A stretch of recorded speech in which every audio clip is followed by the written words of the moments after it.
Despite world leaders from more than 100 countries being in attendance at the UN climate conference, one significant figure is absent: China's Xi Jinping, president of the globe's largest polluting nation. Without China, efforts to fight China's reliance on coal is key. We have two looks now. In a moment, we'll hear from special correspondent Patrick Fox in northern China. But first, here's Nick Schifrin. In China, it is the best of times, and it is the worst of times. Beijing produces more solar power, more wind power, and more electric cars than any country in the world. But China also produces more greenhouse gases than the rest of the industrialized world combined. There's schizophrenia there, that there's both an investment in the future, in exactly the kind of technologies that are going to be needed to build a sustainable economic, engine for their country, at the same time clinging to some of the vestiges of the past. Pete Ogden is the Vice President for Energy and Climate for the UN Foundation. He was President Obama's climate director when Obama and Chinese President Xi Jinping, representing the world's two largest emitters, agreed to climate collaboration.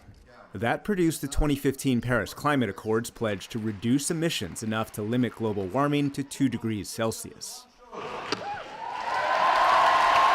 Climate experts say Beijing has met its Paris promises. Beijing's poured billions into electric cars and the world's largest network of electric buses. By 2060, it hopes renewable energy provides 80% of the country's power.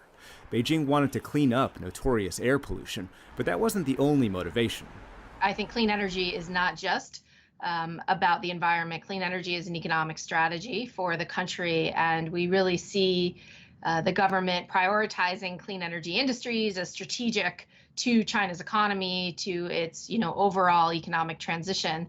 Joanna Lewis directs Georgetown's Science, Technology, and International Affairs program and has studied China's climate policies for decades. She says Beijing believed green technology could help achieve long-term growth, and Xi Jinping wanted to be seen as a green leader. China pledges to achieve carbon neutrality by 2060 and peak all emissions before 2030. But U.S. Special Envoy for Climate John Kerry said this summer that 2030 is too late. If China sticks with its current plan and does not peak its emissions until 2030, then the entire rest of the world would have to go to zero by 2040 or even 2035. It knocks at least a decade off the timeline for the rest of the world to decarbonize. And that, my friends, sets a goal that currently is impossible to achieve. This week in Glasgow, Xi Jinping is a no-show, as are any new Chinese pledges or details on how it will achieve previous pledges, says Ogden. The Chinese announcement failed to include much that was really new. We just really need to see much more information about what they're going to take, how those steps are going to be taken in the near term. Back at home, Beijing is taking backward steps by increasing, not decreasing, its reliance on coal. Greenpeace says this year provincial governments approved at least 24 new coal plants. Coal still provides more than half the country's power. The reason why we do see China sticking with coal and just having a difficult time, moving away from coal is because it is such a fundamental part of the economy. There are just very complex politics. It's a huge labor source, for the country. These are obviously powerful companies in terms of, setting policy. Climate activists hailed Xi Jinping's September pledge not to fund new overseas coal plants. And Chinese domestic reliance on coal has dropped from a peak of 72%. But Beijing still requires coal to fuel its short-term growth. And that means Beijing's emissions could get worse before they get better. We cannot achieve these global climate goals unless China is able to reverse its emissions trends. Chinese officials say their transition from coal will not be rushed. As one put it, you cannot ask a person to go on a climate diet while he is still starving. And Chinese coal has a legacy that goes back centuries, even in the places going green. This is Patrick Fox, 150 miles west of Beijing in northern China. As you approach by train, wind turbines stretch along the dry terrain for as far as the eye can see. But this is Datong, also known as China's coal capital. Coal mining here dates back around 1,500 years, and as the country's economy opened up in the late 1970s, industrial mining took off, fueling China's boom. Conditions for workers today are much more comfortable than before. The work is not so tiring after mechanization. The underground environment is not so bad. Wang Hongwei is a retired mine worker in his 60s and part of several generations from Datong that have lived off the coal produced here. His sons followed in his footsteps. Shanxi province, where Datong is, has a total of around 950 mines, and according to 2018 figures from the World Bank, employed close to 900,000 people.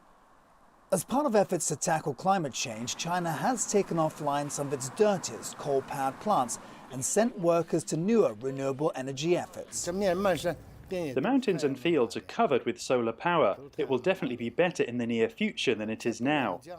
The state will surely send its employees to other projects or factories. For those of us who are retired, it doesn't matter. We'll just stay at home and get a state pension. Still, those working the mines today aren't exactly fretting.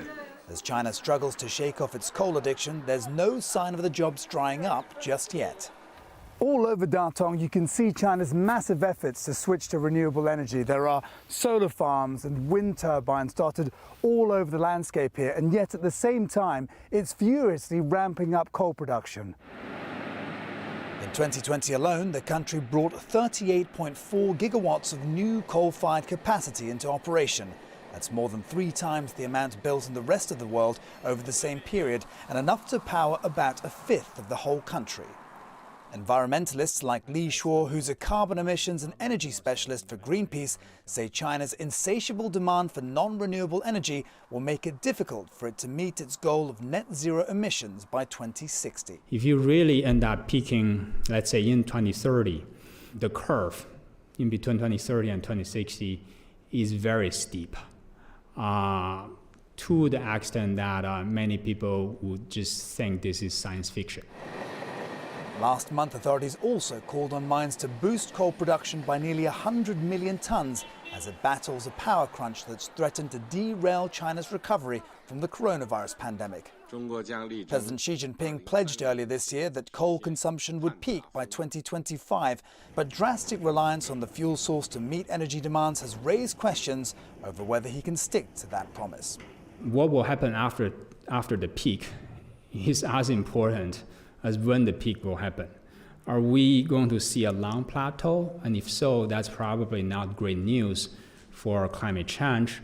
Or are we seeing a steady decline or a drastic decline? I think the post-peaking period, either for coal consumption or for China's emissions, are also very important.